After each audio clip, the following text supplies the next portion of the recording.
நாகர்கோவில் சிறையில் விசாரணை கைதி மரணமடைந்த வழக்கில் சக கைதிகள் 8 பேர் கைது செய்யப்பட்டுள்ளனர்.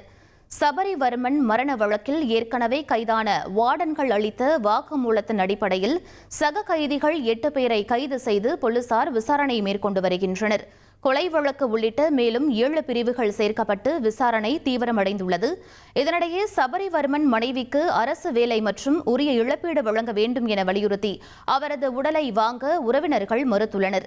மேலும் நாகர்கோவில் புறவழிச்சாலையில் சுமார் 2.5 மணி நேரம் சாலை மறியலில் ஈடுபட்டதால் பரபரப்பு நிலவியது. தகவல் அறிந்த மாவட்ட ஆட்சியர் மற்றும் மாவட்ட காவல் கண்காணிப்பாளர் நேரில் சென்று உறவினர்களுடன் சமாதான பேச்சுவார்த்தை நடத்தினர். இதனையடுத்து உடலை பெறுவது குறித்து ஆலோசித்து முடிவெடுப்பதாக கூறி உறவினர்கள் தங்களது போராட்டத்தை தற்காலிகமாக வாபஸ் பெற்றனர். இனி செல்லும் இடமெல்லாம் செய்தி. தந்தி டிவியின் வாட்ஸ்அப் சேனலை ஃபாலோ பண்ணினா செல்ல இருக்கும் இடமெல்லாம் செய்தி. இதோ QR கோட் இப்பவே ஸ்கேன் பண்ணுங்க, ஃபாலோ பண்ணுங்க.